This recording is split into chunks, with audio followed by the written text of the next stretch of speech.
মই D C office যাব লাগিব, মোৰ ইলেকশ্যনৰ কামত যাব লাগিব। কালিও তেওঁলোকে দেখিছে ইলেকশ্যনৰ মানুহ আহিছে মোৰ। এটা কামেই নহয় যে মই সদায় ৰিনিউ কৰিবলৈ বহি নাথাকোঁ, বেলেগ কামো থাকিব। আৰু তেওঁলোকক সদায় মই যেতিয়াই যাওঁ আগদিনাখন মই ফোন কৰি জনাওঁ, এই বিধান দাসকে হওক বা বেলেগ যদি কোনোবাই খবৰ ল'বা, মই অফিচত হ'লেও জনাওঁ যে মই আজি থাকিম। তথাপিও মই এদিন গৈছোঁ, কোনো মানুহ নাই, বোলে ক'ৰবাত কিবা মেলা হৈছে, মানুহ অহা নাই বাইদেউ আজি, তেওঁ মোক কৈছে। গতিকে আপোনালোকৰো যেনেকৈ অসুবিধা থাকে, আমাৰো অসুবিধা থাকে বাৰু। ময়ো মাইকী মানুহ, মোৰো নিজৰ ল'ৰা ছোৱালী আছে, মোৰো এখন ঘৰ আছে, সেইবিলাকো চাব লাগিব। সুবিধা অসুবিধাৰ মাজেৰে আমি মিলিজুলি কৰিব লাগিব কামখিনি। কেতিয়াবা আপোনাৰ অসুবিধা হ'ব, কেতিয়াবা মোৰ অসুবিধা হ'ব, কিন্তু আমি কামটোতো চলাই নিব লাগিব ন। আপোনাৰ অসুবিধা হৈছে আপুনি মোক জনাওক যে বাইদেউ মই আহিছিলোঁ, মই আৰু নেক্সট আহিব নোৱাৰোঁ, কিন্তু মই আহিছিলোঁ অফিচলৈ। আমি কিবা ব্যৱস্থা কৰিম আপুনি আহিব নোৱাৰিলে। আপুনি গিৰিয়েকৰ হাজবেণ্ডৰ গালি খাই মোৰ অফিচলৈ আহিব নালাগে। যদি আপোনাৰ সুবিধা হয় তেতিয়াহে কাৰ্ডখন কৰক। কাৰণ এনেকুৱা নহয় যে আপুনি আজিয়ে ৰিনিউ কৰিব লাগিব। ৰিনিউ নকৰিলে পৃথিৱীখন সলনিহে নাযায়। খালি আমি সুবিধাখিনি পাবৰ কাৰণে ৰিনিউৱেলটো লাগে। যেতিয়া আপুনি কিবা পেঞ্চনৰ কাৰণে এপ্লাই কৰিব বা কিবা মেডিকেল বেনিফিটৰ কাৰণে এপ্লাই কৰিব, তেতিয়া আপোনাৰ ৰিনিউৱেলটো লাগিব। এদিন দুদিন দেৰি হ'লেও কথা নাই, কিন্তু পইচাটো জমা থাকিলে মই যেতিয়াই তেতিয়াই ৰিনিউৱেল কৰি দিব পাৰিম। কিন্তু এইটো নহয় যে আপুনি ৰিনিউৱেল আহিছে, বহীখন থৈ গুচি যাব। মইতো মানুহজনক জানিব লাগিব ন, সঁচাকৈ মানুহজন আছে নে নাই, তেওঁ কামৰ লগত জড়িত হৈ আছে নে নাই। আমাৰো কিছুমান অফিচৰ নিয়ম আছে, সেইখিনি মই ফ'ল' কৰিবই লাগিব। কিন্তু আমি যিমান পাৰোঁ এটা বুজা পাৰোঁ। কেতিয়াবা মই নাথাকিব পাৰোঁ, এতিয়া মোক হঠাতে মোক মাতি দিলে ডি চি অফিচৰ পৰা, আমি আহক এতিয়া। ডি চি ছাৰেতো বুজি নাপায় যে মই মানুহ মাতি থৈছোঁ। গতিকে তেনেকুৱা কেতিয়াবা অসুবিধা হয়, তাৰ মাজতোতো মই আছোঁ। যিকেইদিন আছোঁ, যিকেইজনে পাইছে তেওঁলোকেতো মোক পাইছে। কালি তেওঁলোকে মোক লগ পাইছে, আগতো তেনেকৈ বহুতক মই লগ পাইছোঁ, মই নিজেও দেখিছোঁ কিছুমানক। যিবিলাকে পাইছে তেওঁলোকেওতো কওক যে পাইছোঁ বাইদেউ। মানুহৰ যেনেকৈ ভাল থাকে, মানুহৰ বেয়া গুণো থাকে। আপোনালোকৰো আছে, ভাল বেয়াৰ মাজেৰে আমি মানুহ। কেতিয়াবা থাকিম, কেতিয়াবা নাথাকিব পাৰোঁ, কিন্তু মই কামটোতো কৰি দিছোঁ। অফিচাৰ নথকাতকৈ আছোঁতো এজন অফিচাৰ, বহি পেলাই অফিচটো চাবলৈ। মই কেতিয়াবা মই নাথাকিব পাৰোঁ, মই নকওঁ মই সদায় থাকোঁ বুলি। মোৰো কাম থাকে, মোৰো কিছুমান দায়িত্ব থাকে। তাৰ মাজতে আমি মিলিজুলি চলিব লাগিব। কেতিয়াবা কিবা অসুবিধা আছে, আপোনাৰ মই ইউনিয়নক প্ৰায়ে কৈয়ে দিওঁ। তথাপিও কিবা থাকিলে আপোনালোকে হ'ব, মিলাই কৰিম আৰু কামটো হ'বহে লাগে। আপোনালোকৰ কোনো সুবিধাৰ পৰা মোৰ দিনত অন্তত সুবিধাখিনি আপোনালোকে লাভ কৰিব। যিখিনি সুবিধা মই নিজেই সিদিনা অফিচত গৈ তেওঁলোকৰ পেঞ্চন হোৱা নাই, মই নিজে গৈছোঁ হেড অফিচত গৈ পেলাই কথা পাতি আহিছোঁ, কিয় পেঞ্চন নাই, বাইদেউহঁতক লগ ধৰিছোঁ, আমাৰ অফিচত ষ্টাফ নাই। গতিকে সদায় মইতো অফিচো যাব লাগিব। যিখিনি আপোনালোকৰ অসুবিধা, সেইখিনি মইহে ক'বগৈ লাগিব অফিচত গৈ। গতিকে অসুবিধা থাকিবই, তাৰ মাজেৰে আমি চলিব লাগিব। কেতিয়াবা নাথাকিম, কেতিয়া থাকিম, কিন্তু সেইটো লৈয়ে যে অফিচটো নচলিব তেনেকুৱাও নহয় ন। অফিচটোতো চলিবই লাগিব ন, কামখিনি ময়ে কৰিব লাগিব। গতিকে আপোনালোকে অসুবিধাখিনি চোৱাতকৈ ক'ত সুবিধাখিনি হয় সেইটো বেছি চাব।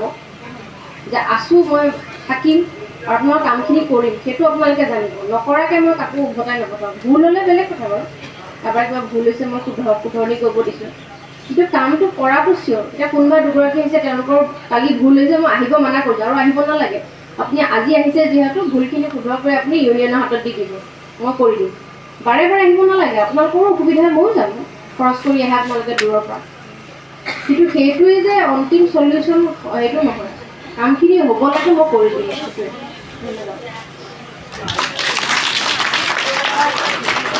ধন্যবাদ। ধন্যবাদ।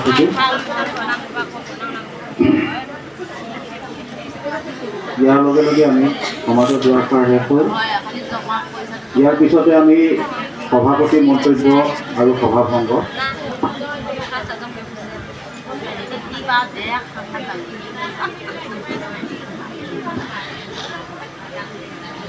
আজি উপস্থিত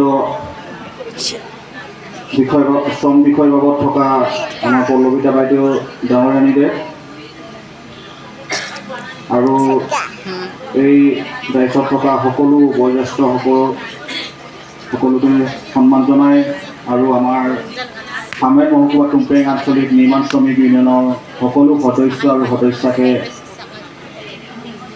সন্মান জনাই মই আজি সভাপতি মন্তব্য আৰু সভাভংগ কাৰ্যসূচীতে আগবাঢ়িব ওলাইছোঁ। ইতিমধ্যে আমাৰ যিকেইগৰাকী বক্তাই বহুতো সুমধুৰ ভাষণেৰে আপোনালোকক আমোদ জনালে আৰু কিছু অসুবিধা সুবিধা সেইবোৰ আপোনালোকে গম পাইছে, কিদৰে ধৰক কৰিব লাগে আপোনালোকে নিশ্চয় গম পাইছে।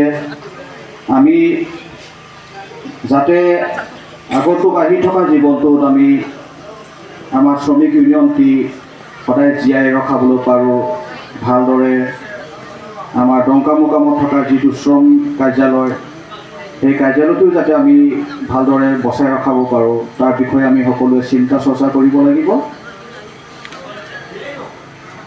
কাৰণ আমি একোজন সকলোৱে শ্ৰমিক। আজি আমি শ্ৰমিক আমেন মহকুমা টুমফ্ৰেং আঞ্চলিক নিৰ্মাণ শ্ৰমিকৰ অধীনত আমি একোখনকৈ আমি শ্ৰমিক কাৰ্ড খুলি লৈছোঁ। আমি এই শ্ৰমিক কাৰ্ডখন খুলিলেই নহ'ব, বাইদেৱে আপোনালোকক কৈছে, বাকী উপদেষ্টাসকলেও তেখেতসকলৰ ভাষণত কৈছে যে আমাৰ যি শ্ৰমিক কাৰ্ডৰ পে'বুকখন থাকে, বেংকৰ যিখন পে'বুক থাকে, সেই পে'বুকখন যাতে আমি নিয়মৰ অনুযায়ী মিছ নকৰাকৈ যাতে আমি দি যাওঁ, আমাৰ কোনো অসুবিধা নহয়। ৰেনু কৰাটো হৈছে 2 দিন পিছত হ'লেও হ'ব বুলি আমাক বাইদেৱে জনাইছে, আপোনালোকেও গম পাইছে নিশ্চয়।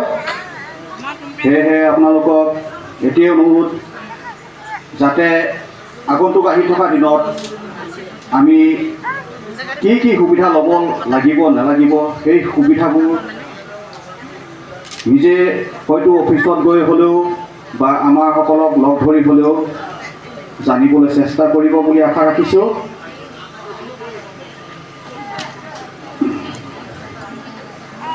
লগতে আজি যি মে' দিৱসৰ কাৰ্যসূচীত আপোনালোকে আহি বহুত কষ্ট কৰিলে আৰু আজি এই কাৰ্যসূচী চলাই নিয়াত যিখিনি সহায় সহযোগিতা কৰিলে, সেই সকলো লৈ আপোনালোকলৈ সকলোকে মই ধন্যবাদ জ্ঞাপন কৰি সভাপতিৰ মন্তব্য সামৰণি মাৰিছোঁ আৰু সভা ভংগ বুলি জনাইছোঁ। ধন্যবাদ।